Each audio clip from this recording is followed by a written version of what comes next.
ৰাজ্যত দ্বিতীয় পৰ্যায়ত অনুষ্ঠিত হ'বলগীয়া পঞ্চায়ত নিৰ্বাচনৰ ব্যাপক প্ৰচাৰ অভিযান চলি আছে। এই প্ৰচাৰ অভিযানৰ মাজতে ধৰ্মীয় সংখ্যালঘু মুছলমান অধ্যুষিত অঞ্চলসমূহত দেখা গৈছে বিজেপিৰ প্ৰতি মুছলমান ভোটাৰৰ ব্যাপক সমৰ্থন। বিজেপিৰ সভা সমিতিসমূহত পূৰ্বতকৈ বৃদ্ধি পাইছে সংখ্যালঘু লোকৰ অংশগ্ৰহণ। এয়া বৰপেটাৰ হৰিপুৰ জিলা পৰিষদ সমষ্টিৰ দৃশ্য। ধৰ্মীয় সংখ্যালঘু সম্প্ৰদায়ৰ মহিলাই বিজেপি প্ৰাৰ্থীৰ সমৰ্থনত কিদৰে নাচি বাগি অংশ লৈছে প্ৰচাৰত সেই দৃশ্য চাওক।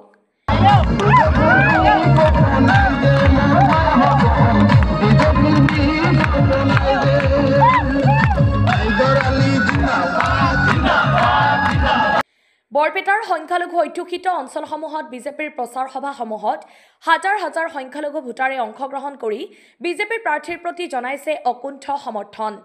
মুছলমান হলেও বিজেপিকে ভোট দিব, কাৰণ মামাই কৰি আছে ভাল কাম।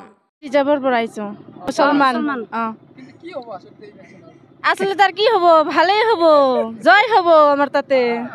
হায়দার আলী জিন্দাবাদ।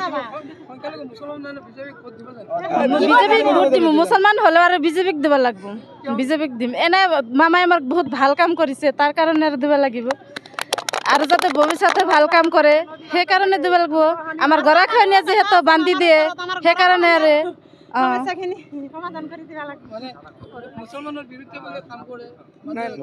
নাই নকৰে, তাই মিছা কথা কয়।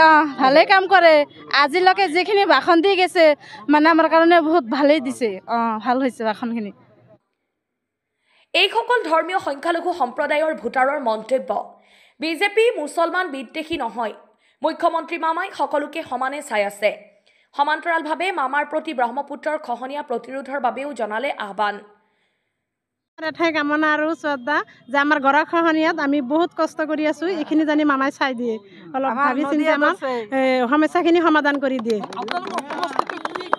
আমাৰ সমষ্টি চেঙা আৰু 26 নং দক্ষিণ গুদনি গাঁও বান্দালিয়ে বহুত কষ্ট হৈ আছে এতিয়া আৰু গৰাখহনীয়াত। 19 নং হৰিপুৰ জিলা পৰিষদ গোটেই মানুহ আমাৰ মানুহে, মুছলমান মানুহে। মামাইতো আৰু সেইবিলাক হেৰি নকৰে, আমাক চব সমানভাৱে দেখে, সব আৰু সমান ভাগত দেখে মামাই।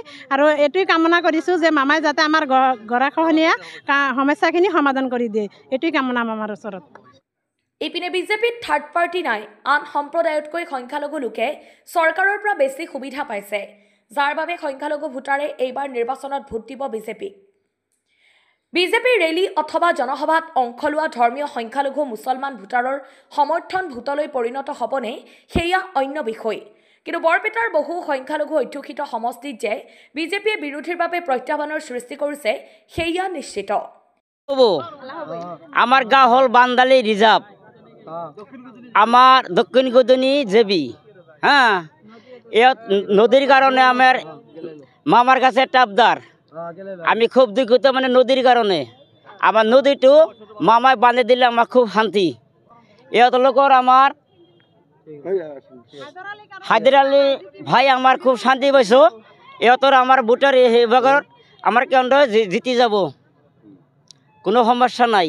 আৰু জিলা বৰ্গত আমাৰ ফুলৰ ছবিতে আমি ভোট দিম। আমার মুসলমান মানুষ মানে আমার মুসলমান খালটা আমার গোটাই মাকে দিন। জিন্দাবাদ জিন্দাবাদ জিন্দাবাদ জিন্দাবাদ জিন্দাবাদ। হয় চাওক, আপোনালোকে সমৰ্থন দেখাই পাইছে।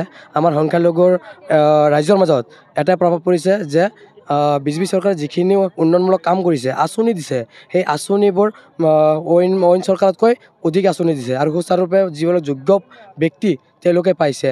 এইটো ক'বলৈ গ'লে আমাৰ অইন সম্প্ৰদায়তকৈ আমাৰ সংখ্যালঘু সম্প্ৰদায়ৰ মাজত বেছিকৈ আঁচনি ৰূপায়ণ হৈছে।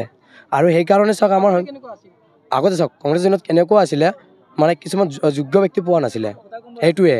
আৰু এই আঁচনিবোৰতো নাছিলে। আপুনি এতিয়া বিজেপি চৰকাৰে যিবোৰ আঁচনি দিছে, এই আঁচনিবোৰতো কংগ্ৰেছ চৰকাৰে কল্পনা কৰিব পৰা নাছিলে, তেওঁলোকে ভাবিব পৰা নাছিলে।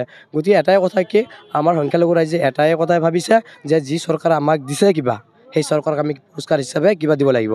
ইমান দিন চব মানে কি কৰিছিলে, বিৰোধী দলবোৰে মানে কি কৰিছিলে, ব্ৰেইন ৱাছ কৰি ৰাখিছিলে, মানে ডাইভাৰ্ট কৰি ৰাখিছিলে। এতিয়া চাওক ৰাইজৰ মাজত এটাই লৈ গৈছোঁ মই যে আগতে চাওক আমাৰ চব মানে যিখন চৰকাৰ থাকে চব বিৰোধী দলৰ প্ৰতিনিধি হয় মানে একো কাম কৰিব নোৱাৰে আৰু যিখিনি কাম মানে তেওঁলোকে আহে মানে সুচাৰুৰূপে মানে আঁচনিবোৰ নিদিয়ে আৰু কিয় কৈছে মানে কওঁ আচলতে সংখ্যালঘুৰ মাজত ভাল এখনো আঁচনি দিব পৰা নাছিল এতিয়া সঁচা কথা ক'বলৈ গ'লে মানে কি আমি আগতে কি কংগ্ৰেছো আছিলোঁ এতিয়া চাওক এই বিজেপি চৰকাৰৰ আপুনি নিজে হেৰি দেখা পাইছে থাৰ্ড পাৰ্চন নাই তাতে চব ডাইৰেক্টটো চৰকাৰটো বেনিফিচিয়াৰী গভৰ্ণমেণ্ট কিবা এটা দিছে ডাইৰেক্ট বেনিফিচিয়াৰী লৈ পাই যায় আপোনাৰ অৰুণোদয় চাওকচোন কোনোবা থাৰ্ড পাৰ্টি আছে নেকি ডাইৰেক্ট বেনিফিচিয়াৰী একাউণ্টত দি দিছে থাৰ্ড পাৰ্টি আছে নেকি নলয় কোনোবা এটা এটকা মানে তাৰ পৰা ল'ব পৰা নাই আপুনি ঘৰৰ পইচা দেখা পাইছে ডাইৰেক্ট আপোনাৰ কি একাউণ্টত সোমাই দিছে কংগ্ৰেছৰ দিনত তেনেকুৱা আছিল জানো নাছিল চেক দিছে চেক দিয়াৰ সময়তে কিবা কিবি বুলি দিব লাগিব তো এটা কথা মনত ৰাখিব আমাৰ বিজেপি চৰকাৰে দুৰ্নীতিমুক্ত কৰি আছে আৰু অলপ টাইম লাগিব একদম সম্পূৰ্ণ দুৰ্নীতিমুক্ত হৈ যাব আৰু মই সেইটো আশা লৈ কেনে আহিছোঁ মই দুৰ্নীতি নকৰোঁ মই দুৰ্নীতি প্ৰশ্ৰয় নিদিওঁ দুৰ্নীতিবিহীনভাৱে ৰাইজৰ মাজত থাকিম ৰাইজৰ মাজত কাম কৰি যাম মোৰ নামটো হাইদৰলে আহমেদ মই 19 নম্বৰ হৰিপুৰ জিলা পৰিষদৰ প্ৰাৰ্থী ভাৰতীয় জনতা পাৰ্টিৰ পৰা ZPC বৰপেটাৰ পৰা ৰাজু কুমাৰ দাসৰ ৰিপৰ্ট পি সংবাদ।